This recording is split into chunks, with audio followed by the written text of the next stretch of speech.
Now then, so I thought I'd just do a little video on how to set up a rod if you're new to fishing, or you've done it for a while but not sure if you're doing it correctly.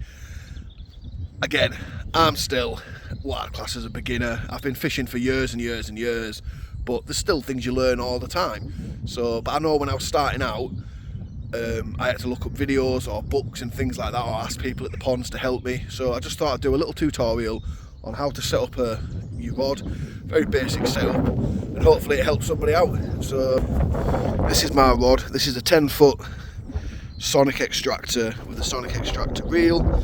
So I'll just put my phone down and then I'll get sorted. So this rod comes in two parts. Some of them come in three, some of them come in more, but what you want to do is get your bottom one with the butt to the bottom, and then you just line them up, put them in, and then you see the eyes. What you want to do, well, this one I've got an extender on it, so I'll just pull my extender out, and then what you want to do is look down the eyes and make sure that they all line up. So just adjust it and then make sure it's tight so that all the eyes line up, so that the line can travel freely through them. So that's the first step. So that's your rod fully assembled. Next thing, you'll have some reel clips down at the bottom. So you want to get your reel and you put this bit in the clips. He says. So some of them are just push ones, some of them are twisty ones. This one's a twisty one. So you get it set in the front one, and then you twist the back one over the back ledge lip to tighten it. So get it nice and tight, and then there you go. And then what you want to do, so on your reel, you want to take your line, get it? So you've got your line, which will be free running. You want to feed it under the bar, which is called the bail arm. So you want to feed it under that so that it's tight, and it'll hook into this bit here. It'll hook under this bit, which is where it feeds from. So then what you want to do, you can either take the bail arm off, or what I do is release the drag. So this is your front drag. So if I just release that, it'll mean the line will pull freely. And then you just start feeding the line through the eyes. So through the circle bit, not the V bit. And you do that all the way up, so you can just move your rod down. The line will feed through from the drag.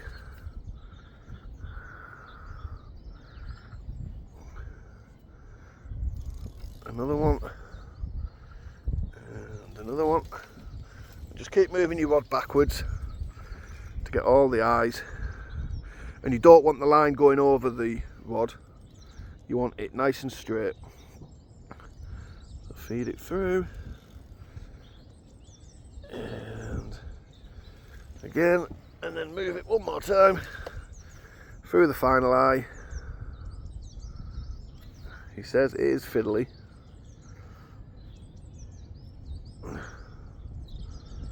There we go, so that's all of them through, and then you want to pull it just to release a load of line. Right, so that's me rod now set up. So I'll put the drag tight again, so I can't pull any more line out now.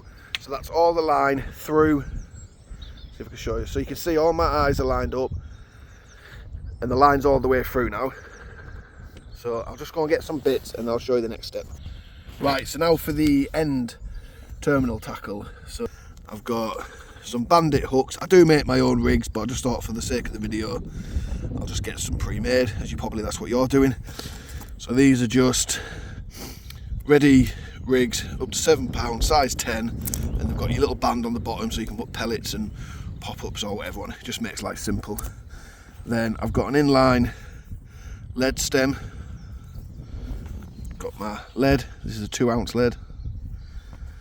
Got my pellet. Got a bit of tubing just for the hook length to make it neater. So I'll show you how to do this bit. I mean, I might be doing it wrong, you never know, but So what I do,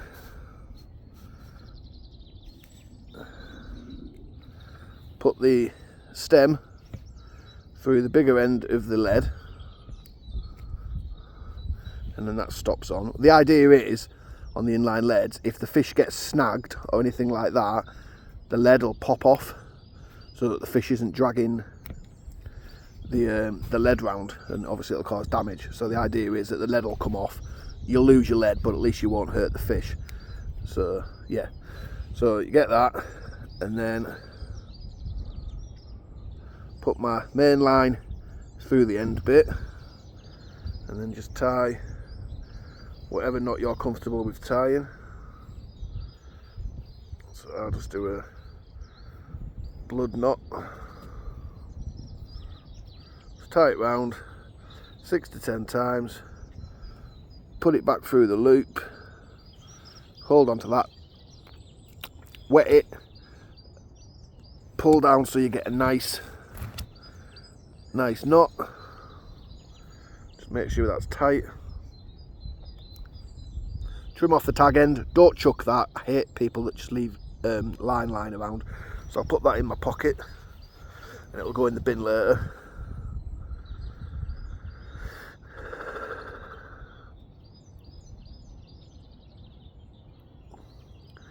And then at the bottom of the inline stem, you have a quick change. So I'll take a hook out.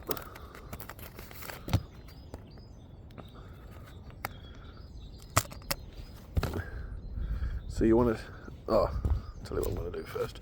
I've missed a bit, 1 minute. Ugh.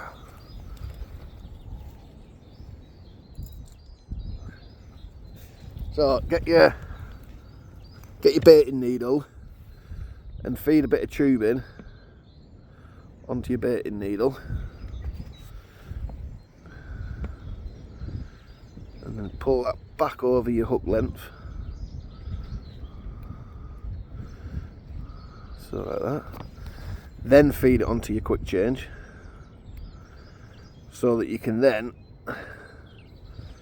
pull this, 1 minute, back up over, so it keeps it all nice and neat.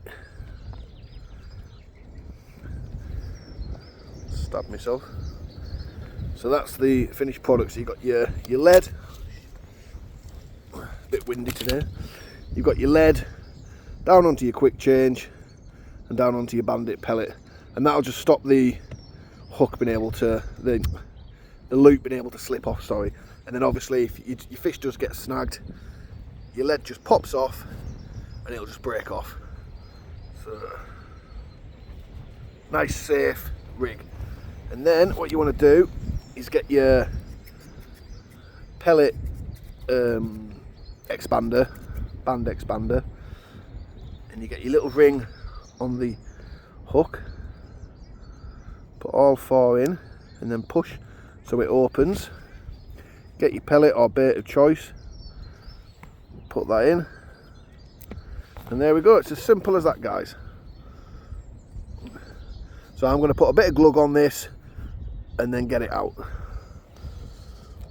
So yeah, hopefully that was helpful to a few of you. Spinny. As I say, I'm still learning myself, so hopefully that was alright for you guys, just to get you started. Cheers.